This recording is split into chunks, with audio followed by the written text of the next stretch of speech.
Hello students and my dear friends, I'm Dr. Shalini Shukla and today is 21st of June 2021, Monday. Inspiration of the day is the key to success is to start before you are ready. In today's discussion, we are going to cover these articles. Let's start with article number 1 given on page number 4. PNB HFC defends Carlyle deal after SEBI halts move. Recently, PNB Housing Finance, that is in short called as PNB HFC. So PNB HFC was planning to issue the shares and warrant the preferential basis to private equity firm, that is Carlyle Group and Associate. और ऐसा कहा जा रहा था कि approximately 4,000 crore invest करेगी एक particular private equity firm in order to acquire the controlling stake of 50% in the PNB HFC. PNB HFC, PNB housing finance company. तो PNB हाउसिंग फाइनेंस कंपनी में 50% शेयर को एक्वायर करने का जो डील थी वो चल रही थी और जिसके लिए जो कार्लियल ग्रुप जो प्राइवेट इक्विटी फर्म है that is actually going to invest 4,000 crore in PNB HFC and through issue of shares and preferentials of warrants. और जिसके लिए जून 22 को मीटिंग थी, एक एक्स्ट्रा ऑर्डिनरी मीटिंग होल्ड करी गई थी कि 22 जून को मीटिंग रखी जाएगी और उस मीटिंग में जो प्रेफरेंशियल अलॉटमेंट होना है शेयर्स एंड वारंट का to this particular private equity firm उसको लेकर के डिसीजन होना था. लेकिन security and exchange board of India ने PNB हाउसिंग फाइनेंस कंपनी को फ़िलहाल के लिए ये जो प्रपोज डील है इसको होल्ड करने के लिए बोला है. क्यों होल्ड करने के लिए बोला है? To seek the shareholders' note for preferential allotment of equity until an independent valuation of shares was done. तो सेबी ने सीधा बोला कि आप फिलहाल के लिए जो इस पर्टिकुलर प्राइवेट इक्विटी फर्म से जो डील कर रहे हैं इसको इस पर्टिकुलर डील को होल्ड पर रखिए जब तक कि जो शेयर्स हैं आपके उनका इंडिपेंडेंट वैल्यूएशन ना हो जाए. तो इंडिपेंडेंट वैल्यूएशन करने के लिए सेबी ने PNB HFC को डायरेक्ट किया है. कहा है उस तब तक कि आप फिलहाल के लिए शेयर होल्डर से जो नोट सीक कर रहे हैं in order to have the preferential allotment of equity and warrants उसको होल्ड कर लीजिए. तो हो सकता है जो जून 22 को यानी कल जो मीटिंग होने वाली है वो फिलहाल के लिए पोस्टपोन हो जाए after the directions of SEBI. अब यहाँ पर एक क्वेश्चन उठता है सेबी को क्या मतलब है? अगर PNB HFC अपने शेयर्स को अपने वारंट्स को प्रेफरेंशियल बेसिस पर अलॉट कर रहा है किसी पर्टिकुलर प्राइवेट इक्विटी फर्म्स को for raising the fund, then why SEBI is actually halting this particular issue. SEBI ने क्यों बोला इंडिपेंडेंट वैल्यूएशन के लिए? तो उसको समझने के लिए पहले ये समझना जरूरी है कि बेसिकली इंडिपेंडेंट वैल्यूएशन होता क्या है. Independent valuation is one of the valuation that is conducted by neutral party. ऐसी पार्टी थर्ड पार्टी जिसका कोई भी इंटरेस्ट ना कि बायर में बायर कंपनी में और ना ही सेलर कंपनी में, मतलब जो कंपनी बेच रही है उसमें भी कोई उसका सीधा इंटरेस्ट नहीं हो, जो कंपनी खरीद रही है किसी पर्टिकुलर इंस्ट्रूमेंट को या पर्टिकुलर शेयर्स को या पर्टिकुलर एसेट को उससे भी उसका कोई डायरेक्ट लिंकेज नहीं है. बेसिकली क्यों करा जाता है? ये इसलिए किया जाता है कि कभी भी किसी भी एसेट या किसी भी प्रॉपर्टी को लेकर के ना ही अंडर वैल्यूएशन हो और ना ही ओवर वैल्यूएशन हो. अब सेबी का यहाँ क्या रोल है? सेबी ने क्यों बोला इंडिपेंडेंट वैल्यूएशन? सेबी ने सीधा मतलब है सेबी का कि जो भी शेयर होल्डर्स हैं PNB HFC के उनका इंटरेस्ट हॉल्ट ना हो. सेबी का बेसिक पर्पस यही होता है जो इन्वेस्टर्स हैं उनके इंटरेस्ट को, उनके बेनिफिट्स को, उनके राइट्स को सिक्योर किया जाए. अब जब तक कि यहाँ पर इंडिपेंडेंट वैल्यूएशन नहीं होगा तो हो सकता है जो भी शेयर्स की वैल्यू लगाई जाए या तो वो अंडर वैल्यूड हो या तो वो ओवर वैल्यूड हो सकती है, या तो वो अंडर वैल्यूड होगी या तो ओवर वैल्यूड होगी. एग्जैक्टली एक्यूरेट मार्केट प्राइस में जब तक कि थर्ड पार्टी एक इंडिपेंडेंट पार्टी वैल्यूएशन नहीं करेगी शेयर्स का तब तक हो सकता है कि जो वैल्यूएशन अभी कंपनी यानी PNB HFC खुद के शेयर्स का कर रही है दैट मे बी अंडर और ओवर प्राइज्ड और अंडर और ओवर वैल्यूड. तो इससे जो इन्वेस्टर्स हैं शेयर होल्डर्स हैं उनका राइट कहीं ना कहीं या उनका इंटरेस्ट कहीं ना कहीं हैम्पर हो सकता है. हो सकता है पीएनबी के जो टॉप ऑफिशियल्स हों वो किसी प्राइवेट इक्विटी से मिल करके जान करके या इंटेंशनली शेयर के प्राइजेस को लो करके मैक्सिमम शेयर जो हैं वो प्राइवेट इक्विटी फर्म के नाम कर दें। तो उससे क्या होगा, एक्चुअल जो ओनर हैं कंपनी के, पीएनबी एचएफसी के, वो कौन होते हैं? किसी भी कंपनी के जो एक्चुअल ओनर होते हैं वो कंपनी के शेयर होल्डर्स होते हैं। तो हो सकता है उनके शेयर होल्डर्स का यहाँ पर इंटरेस्ट हॉल्ट हो जाए, शेयर होल्डर्स को चीट किया जाए। इसीलिए थर्ड पार्टी वैल्यूएशन के लिए सेबी ने कहा है कि सीधे आप पहले थर्ड पार्टी से अपने शेयर्स का वैल्यूएशन कराइए कि what is the market price, current prevailing price of shares for PNB HFC, और उसके बाद ही जो प्रेफरेंशियल अलॉटमेंट है इक्विटी का, इस पर्टिकुलर प्रपोजल को आप शेयर होल्डर से मीटिंग करके एग्जीक्यूट कर सकते हैं। The price of E shares and convertible warrant is 390 on Friday. Its shares closed 1.5% lower at 739.35 per share on BSE. तो ये फिलहाल के लिए वारंट और शेयर का जो BSE बॉम्बे स्टॉक एक्सचेंज में जो प्राइस चल रहा है वो है। And SEBI in communication to the housing finance firm said the resolution about the issue of securities and related matter was ultra vires of the articles of association. ये थोड़ी सी technical line लिखी जिसको easy करके समझ लेते हैं। दो word होते हैं, एक इंट्रा वायर्स, एक होता है अल्ट्रा वायर्स, और एक वर्ड है आर्टिकल ऑफ एसोसिएशन। तो पहले देख लेते हैं आर्टिकल ऑफ एसोसिएशन क्या होता है। Basically article of association form a document that specify the regulation and rules for a company's operation and defines the company's purpose. Basically नाम से अगर आप देखें तो क्या लिखा, आर्टिकल ऑफ एसोसिएशन। तो कंपनी में जो भी कंपनी के मेंबर्स हैं, share holders, why they are being associated, वो आपस में क्यों जुड़े हैं, वो आपस में क्यों एक कंपनी स्टार्ट कर रहे हैं, in order to achieve certain purpose. ये कंपनी का पर्पस है, इसलिए जो शेयर होल्डर्स हैं कंपनी के वो एसोसिएट हुए हैं इस पर्टिकुलर कंपनी को रन कराने के लिए। और ये कुछ जो rules, basic rules and regulations हैं वो लिखे होते हैं आर्टिकल ऑफ एसोसिएशन। कंपनी किस मैनर में रन करेगी, किस रूल्स एंड रेगुलेशन के तहत रन करेगी, और कंपनी का क्या पर्पस होगा, what will be the purpose of company and what will be the objective of company that company will try to achieve. तो this all comes under article of association. और इसी article of association में बहुत सारे rules दिए होते हैं कि कंपनी कैसे ऑपरेट करेगी, कंपनी अपने जो फाइनेंशियल रिकॉर्ड्स हैं, फाइनेंशियल डेटा है, उसको कैसे हैंडल करेगी, डायरेक्टर्स के अपॉइंटमेंट्स कैसे होंगे, शेयर्स इशू कैसे होंगे, असेट्स अगर कोई खरीदे या बेचे जाने हैं तो उनका प्रोसीजर कैसा होगा। Everything is actually included under this article of association, और कंपनी इसी के बेसिस पर काम करती है। और ultra wire means, ultra wire का सीधा बेसिक मतलब होता है एक कोई भी एक्शन या कोई भी activity that is beyond the ones legal power और अथॉरिटी। तो ये लाइन सीधे सेबी का करना है कि जो आर्टिकल ऑफ एसोसिएशन है उसकी पावर के ऊपर है, beyond the legal power and authority of article of association. तो जो ये मैटर है प्रेफरेंशियल अलॉटमेंट करना सिक्योरिटीज़ का एंड वारंट्स का, इस पर्टिकुलर प्रोसेस के थ्रू जो पीएनबी एचएससी अडॉप्ट कर रही है, that is actually ultra wire the article of association of PNB HSC. And because of this, the resolution will not be acted upon until the company does the valuation of the shares for preferential allotment by an independent registered valuer. हालांकि late night BSE में document file करते हुए PNB HSC ने कहा कि जो भी process हो रही है वो कॉम्प्लायंस के थ्रू हो रही है। मतलब कंपनी जो पीएनबी है, पीएनबी एचएससी, वो सारे जो प्रोसीजर्स हैं, रूल्स रेगुलेशंस हैं अंडर द लॉ, उसको उसके अकॉर्डिंग सारा काम ये अलॉटमेंट, प्रेफरेंशियल अलॉटमेंट का काम कर रही है।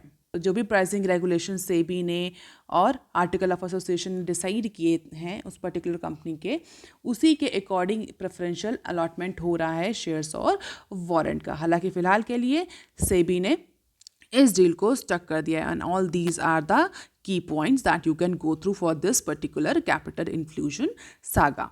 अब देख लेते हैं article number 2 that is given on page number 6, relief for MSMEs promoters debt scheme likely. Center government is planning to make procedural changes in the stress assets guarantee plan for small business to make it more popular. कोविड-19 की वजह से जो disruption cause हुआ है उसको लेकर के बहुत टाइम से जो एक्सपर्ट्स हैं, इकोनॉमिस्ट हैं, स्ट्रैटेजिस्ट हैं, वो डिमांड कर रहे थे कि एमएसएमई सेक्टर को जो भी सपोर्ट गवर्नमेंट ने प्रोवाइड किया है, जो भी लोन गारंटी स्कीम प्रोवाइड करी है, एसेट गारंटी स्कीम प्रोवाइड करी है, उसमें अब कुछ चेंजेस करने चाहिए in order to make it more popular. तो फाइनली गवर्नमेंट ने इस चीज़ को एक्सेप्ट कर लिया है. Government is all planning to make certain procedural changes in the stress assets guarantee plan, and that was specifically design for small scale and medium enterprises. तो senior government official के according approximately 4 से 5 बड़े बड़े changes इस scheme में किए जाएंगे. जो लोन गारंटी स्कीम है, असेट गारंटी स्कीम है एमएसएमईज के लिए, और इस पर्टिकुलर चेंज के बाद जो प्रमोटर्स हैं, जो किसी पर्टिकुलर एमएसएमई के प्रमोटर हैं, कंपनी के प्रमोटर हैं, may not need to take risk in their personal capacity to avail the benefits of this particular scheme. तो जो भी प्रपोज चेंज है वो फिलहाल के लिए अभी micro small and medium enterprises ministry, MSME ministry के पास है, and once it is finalize it will go to the finance department of financial services before implementing any changes. तो क्या चेंजेस हैं, कैसे गवर्नमेंट चेंज ला रही है, इस पर लेकर बहुत ज़्यादा क्लैरिटी नहीं है. लेकिन हाँ, आपको अगर याद होगा और आप कंटिन्यूसली अगर रेगुलरली फॉलो कर रहे हैं न्यूज़ एनालिसिस, तो आपको पता होगा कि last year credit guarantee scheme specially MSMEs के लिए गवर्नमेंट ने लाई थी, जो कि कोविड-19 से बहुत ज़्यादा अफेक्ट हुई थी. तो उसमें कुछ प्रोसीजरल हर्डल्स थे और उसको लेकर के कहा जा रहा था कि गवर्नमेंट अगर चाहती है कि एमएसएमई सच में वो जो लोन गारंटी स्कीम है, क्रेडिट गारंटी स्कीम है, उसका बेनिफिट उठाएं, तो उसमें कुछ चेंजेस की ज़रूरत है, इंपॉर्टेंट चेंजेस की. तो फाइनली गवर्नमेंट ने उन चेंजेस को एक्सेप्ट कर लिया है, and it is more likely that it all will get approved by centre government. अब देख लेते हैं article number 3 that is given on page number 4. Right time for India to resolve trade disputes with US. अगर हम United State of America और India के trade relation की बात करें तो हमारा एक अच्छा ट्रेड रिलेशन है. US is a good trade partner of India, but definitely अगर ट्रेडिंग हो रही है तो डिस्प्यूट भी अराइज होंगे, और इंडिया के मैक्सिमम डिस्प्यूट जो हैं वो WTO में रजिस्टर्ड, जो कि यूएस से चल रहे हैं वो WTO में रजिस्टर्ड है. So last Tuesday, United States and the European Union agreed to end their trade dispute over government subsidies to aircraft manufacturers Boeing and Airbus. और अगर आप ट्रेड डिस्प्यूट्स को देखें, बहुत केयरफुली ऑब्जर्व करें, और आप रेगुलरली फॉलो कर रहे हैं न्यूज़ चैनल, तो आपको पता हो कि मैक्सिमम जो ये ट्रेड डिस्प्यूट्स होते हैं डेवलपिंग और डेवलप कंट्रीज़ के बीच में, that is actually related to the subsidies. जो गवर्नमेंट अपने डोमेस्टिक कंपनीज़ को, एक्सपोर्टर्स को जो सब्सिडीज़ प्रोवाइड करती हैं in order to make their product, in order to make their services more competitive in the international market, उसको लेकर के जो डेवलप कंट्रीज़ की बड़ी बड़ी कंपनीज उनको हमेशा प्रॉब्लम रहती है. और इसको लेकर के WTO में एक क्लॉज भी है, एक क्लॉज है जिसके तहत कई सारे बॉक्सेस हैं, एम्बर बॉक्सेस, ग्रीन बॉक्सेस, और उन बॉक्सेस के अकॉर्डिंग ही कोई गवर्नमेंट जो है वो सब्सिडी दे सकती है. और एक रूल भी है, रूल ऑफ थंब, कि जितनी भी सब्सिडी गवर्नमेंट अपने डोमेस्टिक मैन्युफैक्चरिंग ऑर्गेनाइजेशंस को दे रही है, एक्सपोर्टर्स को दे रही, that should not be more than 10% of the production cost. जो भी प्रोडक्शन की कॉस्ट आ रही है उससे 10% ज़्यादा नहीं होना चाहिए. इस पर्टिकुलर रूल को क्या कहते हैं, इसका एक पर्टिकुलर नाम है, तो आप मुझे कमेंट सेक्शन में लिखकर बताइए कि कैसा रूल है, इसको क्या बोलते हैं, WTO के इस क्लॉज को क्या बोला जाता है.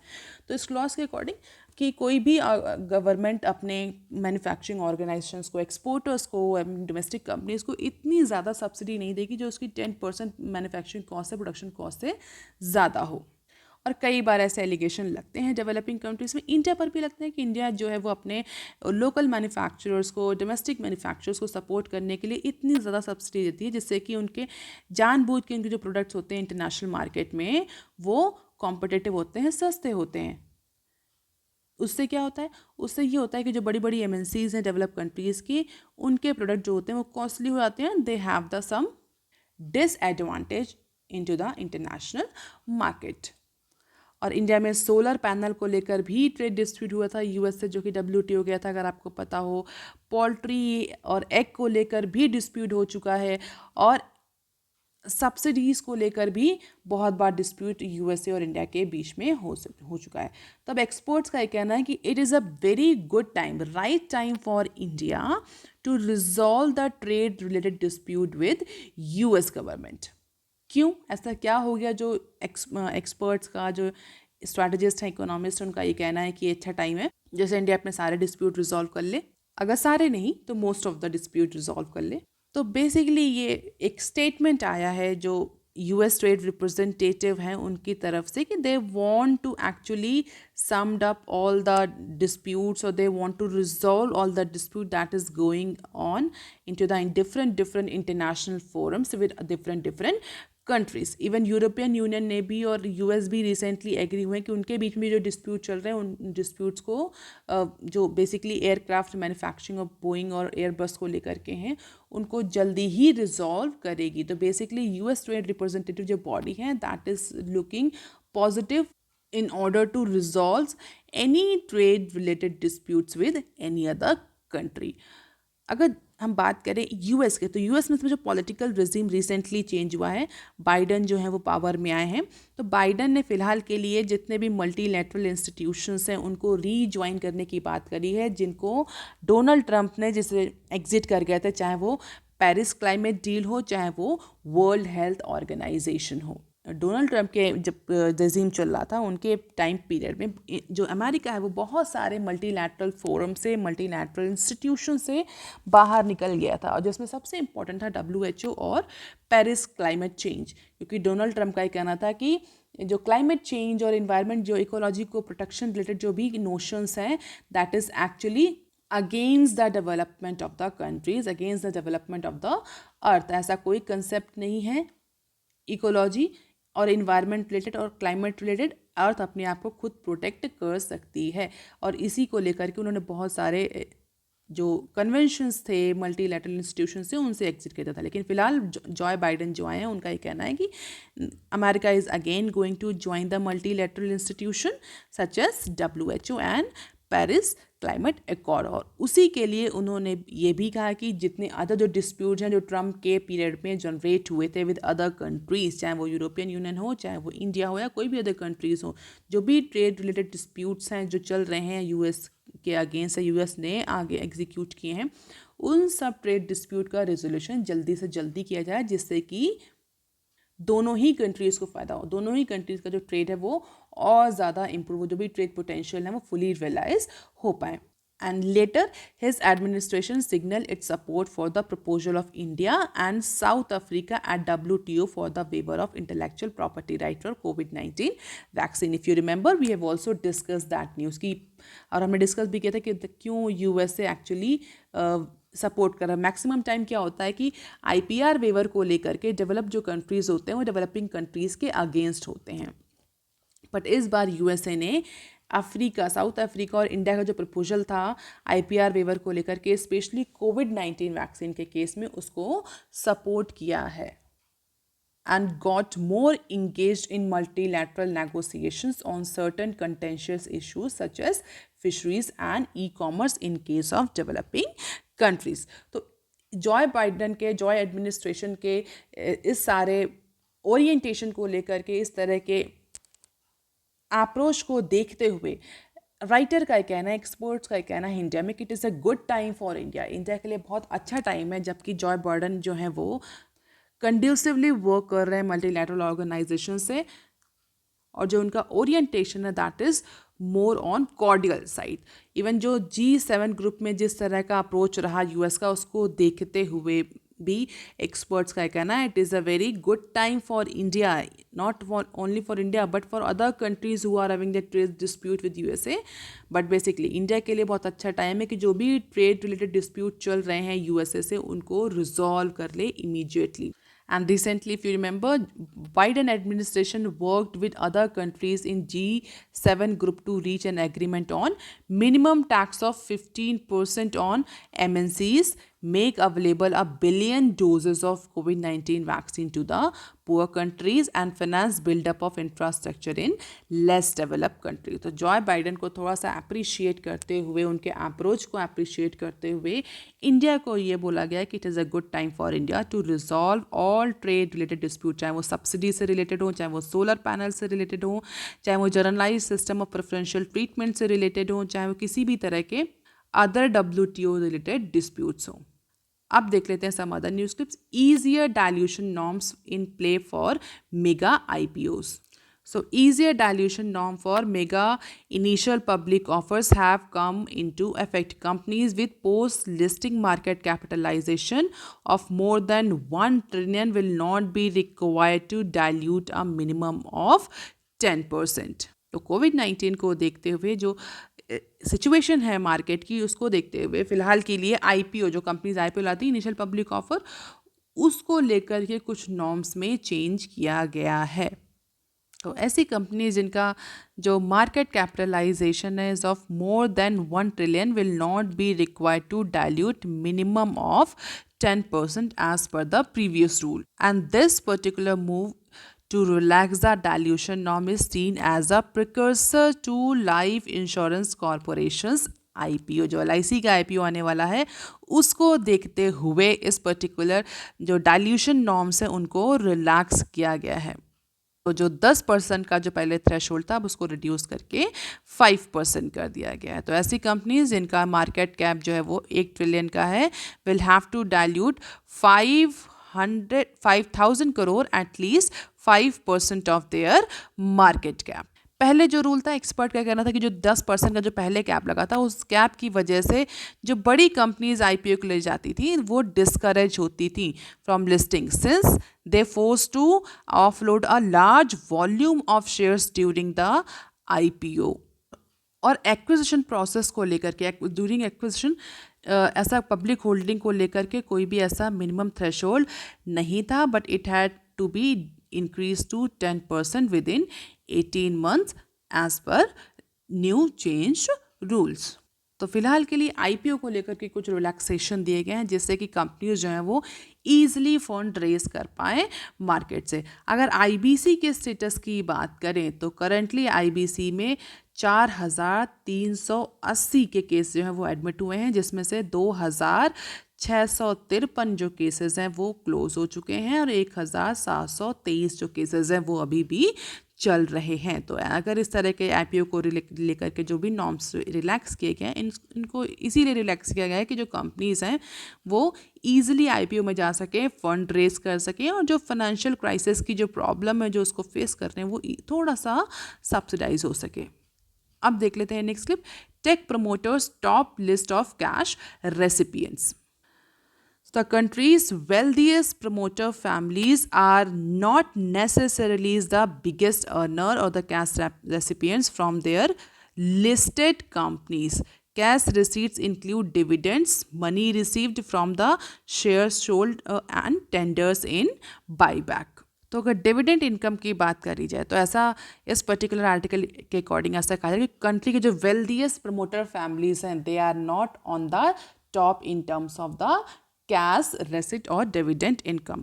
बेसिकली टेक फॉर्म्स जो हैं, कैश रिच जो FMCGs हैं, they are on the top chart in terms of dividend income rather than Reliance and Adani group. Reliance Industries की बात करें तो Reliance industry is on 4th position on this list, whereas Adani Group is on 10th number in terms of dividend income earned from the group. जबकि चाहे रिलायंस हो चाहे अडानी हो, Reliance is the first richest family in the country, whereas Adani is the second wealthiest family. But in terms of dividend income, जो tech promoters हैं, जो tech companies हैं, जो FMCG companies हैं, they are actually on top of the notch. And this is the list of promoters and their dividend income as well as shareholding values and flagship firms. Tata Sons, Azim Premji, Anil Agrawal, ये 3 जो promoters हैं they are actually on the top 3 promoters list. जो मुकेश अंबानी है that is on 4th position, और Adani group की बात करें तो गौतम अदानी है वो 10th पोजीशन पर। तो बेसिकली अगर देखें टाटा, आजिम प्रेमजी और 11 जो टेक कंपनीज हैं TCS, Wipro and Vedanta, they are the top 3 promoters और top 3 cash recipient in the country, जो कि ऐसा एंटिसिपेट किया जाता है कि बड़ी बड़ी जो फैमिली प्रमोटर्स ग्रुप हैं वो होंगे, बट ऐसा नहीं है। अब देख लेते हैं next clip. Ahead of AGM बज over Aramco head on RIL board. तो सऊदी अरामको चेयरमैन और गवर्नर जो हैं किंगडम वेल्थ फंड के और पब्लिक इन्वेस्टमेंट PIF के यासिर अल रुमान, ऐसा अज्यूम किया जा रहा है कि Yasir al Rumayyan may be inducted on the board of Reliance industry and that is followed by $15 billion deal. जो $15 बिलियन की डील अरामको से हो रही है, उसके बाद ऐसा अज्यूम किया जा रहा है कि जो मिस्टर यासिर हैं इनको रिलायंस इंडस्ट्रीज़ के बोर्ड में इंडक्ट किया जा सकता है। और जून 24 को कंपनी की एनुअल शेयर होल्डर्स की मीटिंग्स में इस पर्टिकुलर न्यूज़ का अनाउंसमेंट हो सकता है। And expert are seeing this move as a precursor to the 15 billion deal. जो 15 बिलियन डील होने वाली है, इसलिए आरएमको के साथ उसी वजह से मिस्टर यासिर को रिलायंस इंडस्ट्रीज़ के जो बोर्ड है उसमें इंडक्ट किया जा रहा है। And after this deal RIL में introduce a new affordable laptops to tap into the massive demand for work from home machinery. Reports suggest it will likely to announce a new smartphone partner with Google. तो इतना बड़ा fund, $15 billion का fund raise करने के लिए mister Yasir को फिलहाल के लिए रिलायंस इंडस्ट्री में इंडक्ट किया जा सकता है, जो कि 24 जून को आने वाली एनुअल जनरल मीटिंग में उसका अनाउंसमेंट हो सकता है। अब देख लेते हैं next clip. SOP on new IT rules on the cards. So the government will bring out the standard operating procedure on the new IT rules in consultation with the industry experts, stakeholders for addressing their some concern. तो IT rule को लेकर के बहुत ज़्यादा controversy है।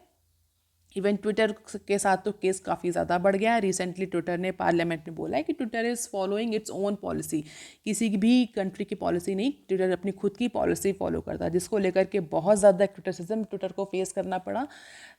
कई सारे जो पार्लियामेंटेरियंस थे उनका ये कहना था कि अगर ट्विटर जो है वो लॉ ऑफ द लैंड को फॉलो नहीं कर रहा तो ट्विटर को इंडिया में बैन हो जाना चाहिए। तो इसी कॉम्प्लायंस को इंश्योर करने के लिए government is actually going to start modify or bring the standard operating procedure for new IT rule, जिसको स्टेक होल्डर से, इंडस्ट्री एक्सपर्ट से, इंडस्ट्री रिप्रेजेंटेटिव बॉडी से कंसल्ट करके प्रोसीजर में और ऑपरेशन में लाया जाएगा। और नए IT रूल्स को लेकर के जो फ्रीक्वेंटली आस्क्ड क्वेश्चंस हैं, जो डाउट्स हैं, उनको भी क्लैरिफाई किया जाएगा। अपार्ट फ्रॉम इट, जो कॉम्प्लायंस रिपोर्ट जो पब्लिश होनी है मंथली, उसका भी सेम फॉर्मेट, ट्रांसपेरेंसी रिपोर्ट के फॉर्म में, उस फॉर्मेट को भी कंपनीज को बताया जाएगा कि कैसे वो मंथली रिपोर्ट पब्लिश करें, ट्रांसपेरेंसी रिपोर्ट पब्लिश करें in order to ensure the better compliance of the new IT rule 2021। और सीधा गवर्नमेंट का इस पर यही टेक है कि जो भी रूल्स बनेंगे, जो भी स्टैंडर्ड ऑपरेटिंग प्रोसीजर बनाया जाएगा, उसका सीधा सीधा पर्पस है यूज़र्स को एम्पावर करना और इंडिया में डेटा प्राइवेसी को लेकर के और डेटा लोकलाइजेशन को लेकर के एक स्टैंडर्डाइज सिस्टम तैयार करना। तो बेसिकली अब ये देखना होगा कि जो IT रूल आएंगे, जो स्टैंडर्ड ऑपरेटिंग प्रोसीजर आएगा, उसमें क्या क्या निटिग्रिटीज़ होंगी। जब ये आएंगे तो डेफिनेटली बिजनेस स्टैंडर्ड इस न्यूज़ को कवर करेगा, then we will discuss about that particular standard operating procedure under IT rule 2021. So that's all for today, students. If you want lecture PDF, you can join my Telegram channel. You can also follow me on other social media platform. If you have any query and suggestion, you can write on comment section below. Please like, share and subscribe. Thank you.